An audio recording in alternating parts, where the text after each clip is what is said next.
کچھ لوگ کہتے ہیں جماعت سے پڑھو، نفل نماز تنہا پڑھی جاتی ہے، بلا کے اگر کوئی پڑھے گا، جیسے آپ یہاں پر سارے بیٹھے ہیں، میں کہوں گا آئیے ہم صلاۃ التسبیح پڑھ لیں، جماعت سے ہم پڑھ سکتے ہیں، کیونکہ صلاۃ التسبیح کے لیے میں آپ کو بلا نہیں رہا، آپ پہلے سے بیٹھے ہوئے، ہمارا سب کا جی چاہا، میں نے کہا لاؤ ذرا صلاۃ التسبیح پڑھ لیں، جو جمع ہے نا وہ منع نہیں ہے، آپ پوسٹر لگاؤ، اعلان کرو، چلو بھیا صلاۃ التسبیح پڑھ لو جماعت سے، یہ شریعت میں منع ہے۔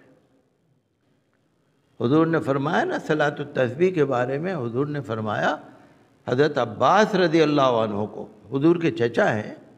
حضرت عباس رضی اللہ عنہ کو حضور نے فرمایا چچا میں آپ کو کوئی اچھی چیز بتا دوں، میں آپ پر کوئی احسان کر دوں، میں آپ کو کوئی بخشش کر دوں؟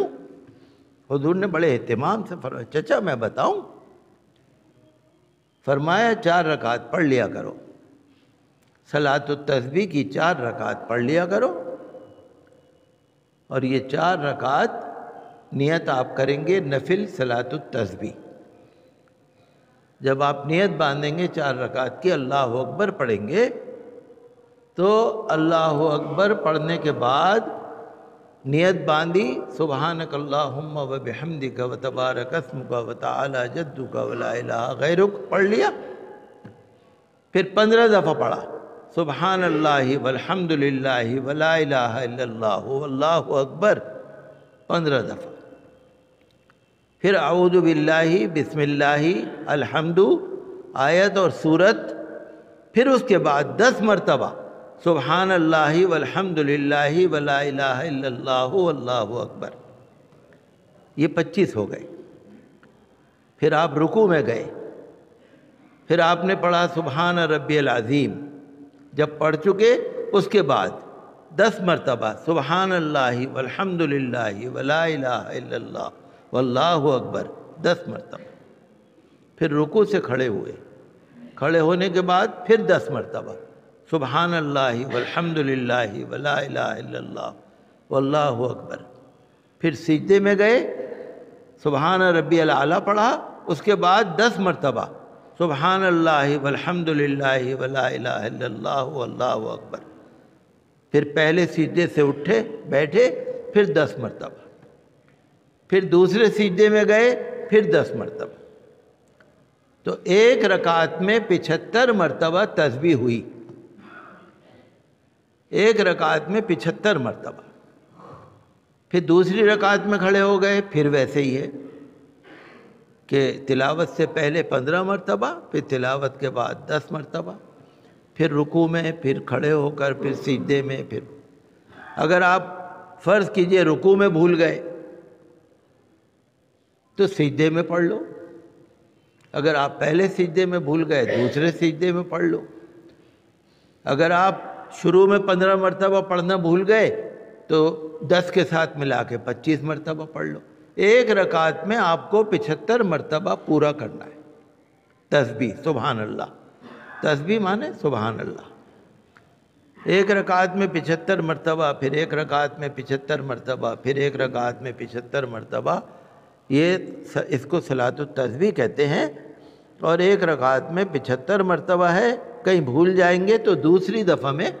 پورا کر۔ اب کسی نے اگر رکوع میں چلے گئے اور رکوع سے اٹھ گئے، رکوع میں نہیں پڑھا، تو یہ نہیں کرنا دوبارہ رکوع میں چلے جائیں،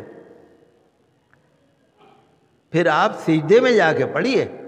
کئی دفعہ لوگ ایسا بھی کر لیتے ہیں کہ رکوع سے اٹھ گئے، بھول گئے، دوبارہ رکوع میں چلے گئے، اگر آپ ایک رکعت میں 2 رکوع کر لیں گے تو آپ کی تو نماز ہی خراب ہو جائے گی، اب آپ ایک رکعت میں 3 سجدے کر لیں گے تو آپ کی تو نماز ہی خراب ہو جائے گی، تو یہ بہت نازک ہے۔ اور حضور صلی اللہ علیہ وسلم نے فرمایا چچا یہ صلاۃ التسبیح کے نفل جو ہیں روز پڑھا کرو، اگر روز نہیں پڑھ سکتے تو ہر ہفتے ایک دفعہ پڑھ لو، جمعے کو پڑھ لیا کرو، اگر ہر ہفتے نہیں پڑھ سکتے تو ہر مہینے پڑھ لو، ہر مہینے نہیں پڑھ سکتے تو ہر سال پڑھ لو، ہر سال میں بھی نہیں پڑھ سکتے تو عمر میں تو ایک دفعہ پڑھ لو، اور زیادہ وقت بھی نہیں لگتا اور زیادہ مشکل بھی نہیں ہے۔ سبحان اللہ والحمد للہ ولا الہ الا اللہ واللہ اکبر، یہ تو بچوں کو بھی یاد ہو جائے گا، عورتوں کو بھی یاد ہو جائے گا، اور جب آپ پڑھیں گے نماز میں تو آپ کو مشکل بھی نہیں ہوگا۔ بس یہ نہیں ہے کہ آپ تسبیح لے کے پڑھیں، ایسا نہیں ہے، بلکہ انگلی نیت باندھے ہوئے ایسے آپ انگلی دبا کے ایسے پڑھ سکتے۔ تو یہ آپ کے پاس نا، یہ کچھ لوگ کہتے ہیں جماعت سے پڑھو، نفل نماز تنہا پڑھی جاتی ہے، بلا کے اگر کوئی پڑھے گا، جیسے آپ یہاں پر سارے بیٹھے، میں کہوں گا آئیے ہم صلاۃ التسبیح پڑھ لیں، جماعت سے ہم پڑھ سکتے ہیں، کیونکہ صلاۃ التسبیح کے لیے میں آپ کو بلا نہیں رہا، آپ پہلے سے بیٹھے ہوئے، ہمارا سب کا جی چاہا، میں نے کہا لاؤ ذرا صلاۃ التسبیح پڑھ لیں، جو جمع ہے نا وہ منع نہیں ہے، آپ پوسٹر لگاؤ، اعلان کرو، چلو بھیا صلاۃ التسبیح پڑھ لو جماعت سے، یہ شریعت میں منع ہے۔